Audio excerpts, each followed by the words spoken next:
જય સિયારામ।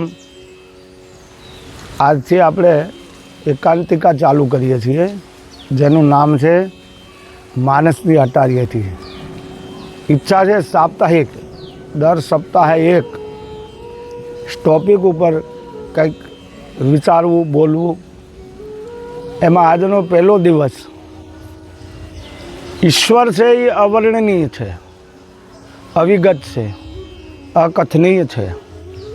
ઈશ્વરનું કોઈ વર્ણન ન કરી શકે, અનુભૂતિ થઈ શકે, એનું વર્ણન પોસિબલ જ નથી। જેને જેને મળ્યો એણે નેતિ નેતિ કરીને હાથ ઊંચા કર્યા છે, કોઈ એનું વર્ણન નથી કરી શક્યું। ગોસ્વામી તુલસીદાસજીએ પણ વર્ણન કર્યું છે, બિનુ પદ ચાલાઈ સુનાઈ બિનુ કાના, કર બિનુ કર્મ કરહી વિધનાના, આનન રહિત સકલ રસ ભોગી, બિનુ બાની બકતા બળ જોગી। ઈશ્વરને હાથ નથી છતાં બધા કાર્યો કરી શકે છે, પદ નથી, પગ નથી છતાં હાલી શકે છે। કવિ નારણદાન સુરું લખે છે કે ઈશ્વર તારી અકળ ગતિ પતંગિયાના પેટે બતી। ઈશ્વર છે એ અનુભૂતિનો વિષય છે, વર્ણનનો વિષય છે જ નહીં।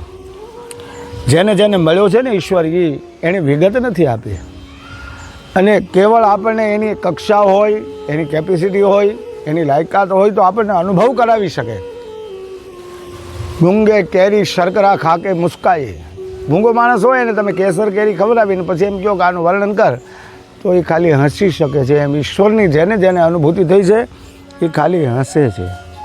ઈશ્વર અકથનીય છે, એમ નેતિ નેતિ વેદ પુકારે છે।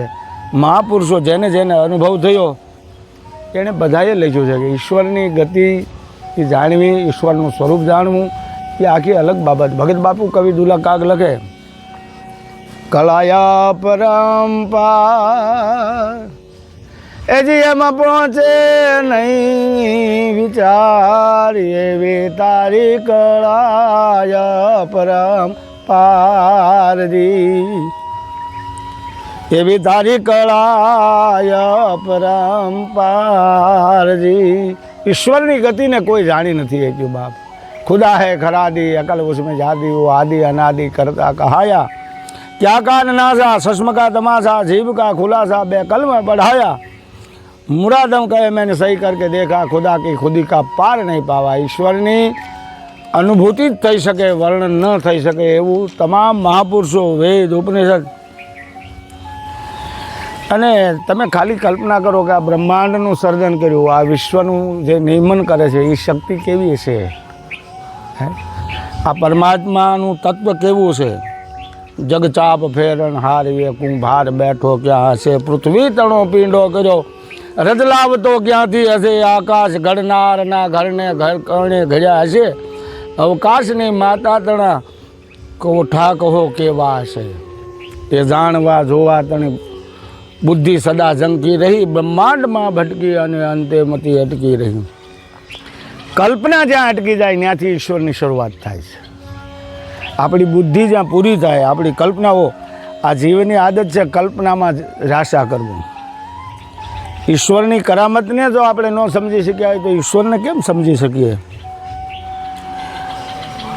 કવિ નાગ એમ કહે કે ઘડીકમાં ભૂખે ભમે ઘડીકમાં ઘર બાર, ઈશ્વર બાજી અટપટી સમજે નહીં સંસાર। આ સંસાર ઈશ્વરની બાજીને સમજી શકતો નથી। સ્વામી રામતીર્થ યંગમન, ગાઝિયાબાદ કોલેજના પ્રોફેસર, બ્રિટિશરો એક વખતે ઇન્ડિયનને પ્રોફેસરની નોકરી નહોતા આપતા, એ સમયે એનું માનસ એવું હતું કે આ યુવાનોના માનસને પલટાવી નાખે, છતાંય સ્વામી રામતીર્થને પ્રોફેસરની ગાઝિયાબાદ યુનિવર્સિટીમાં નોકરી આપવી પડેલી। અને એ મહાપુરુષે છેલ્લે રડતા રડતા એમ કીધું કે બુદ્ધિ કી કિતાબ મેને ગંગા મેં ડાલ દી। બુદ્ધિ દ્વારા પરમાત્માનો અનુભવ થઈ શકતો નથી।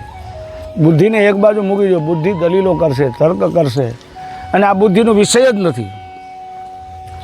મહાકવિ ચારણ કવિ થઈ ગયા આપણા ઈશ્વરદાનજી, અદ્ભુત લખ્યું છે આ મહાપુરુષે। પીઠ ધરણી ધર પાટલી હરિતણ લોખણ હાર, તવ તોરા ચરિતા તણો પરમન લભ્ય પાર. તોરા હું પૂરા તવી શંકા કેમ સમરત, સત્રભુજ સહિયારા સરિત નિગમન જાણે નાથ. કથા કેમ ઈશ્વર કહે ખાણ સકળ પ્રભેદ, વાણી શ્રવણ મન વિષય સો નિત્ય અગોચર ખેત. મહાત્મા ઈશ્વરદાનજી લખે છે કે હે ઈશ્વર, પૃથ્વી તારી પાટી અથવા શેષની પીઠ ઉપર પાટી, મહાકશ્યપ રૂપી પીઠ ઉપર પાટી કરીને સરસ્વતી ખુદ જો લખવા જાય તોય તારું વર્ણન ન થઈ શકે એવું અદ્ભુત ચરિત્ર ઈશ્વરનું છે. હે સમર્થનાથ, હે પરમાત્મા, અમે કેવળ તારી અનુભૂતિ કરી શકીએ, તારું વર્ણન ન કરી શકીએ. અને ગોસ્વામી તુલસીદાસજી અંતમાં હાથ ઊંચા કરીને લખ્યું, નિગમ ન્યાયથી સિબી અંત ન પાવા. જેનો કોઈ પાર નથી પામી શક્યું, જેને કોઈ પૂરેપૂરો જાણી નથી શક્યું. તમે બધા જ વેદ શાસ્ત્રો ઉપનિષદો પુરાણ મહાપુરાણો ઉપપુરાણો આ બધું જ જોઈ લો, અંતે ઈશ્વરને કોઈ પામી નથી શક્યું, પૂરેપૂરો જાણી નથી શક્યું. ઈશ્વરની ગતિ અકળ છે, ઈશ્વર અવર્ણનીય છે. ઈશ્વરને જાણવો એના કરતાં માનવું શ્રેષ્ઠ છે. અને ઈશ્વરની અનુભૂતિ પ્રમાણે સવે પોતપોતાના પ્રવચનોની જરૂર નથી, અનુભવનો આનંદ મેળવવો ઈશ્વરીય અનુભૂતિનો વિષય છે. પરમાત્મા જેના ઉપર કૃપા કરે એને જ એનો અનુભવ થઈ શકે છે. માટે રામ અહીં સુમરહિ ગાય હિ રામ અહીં સંતત સુમે રામ ગુણ ગ્રામ અહીં અસ્તુ. જય સિયા રામ.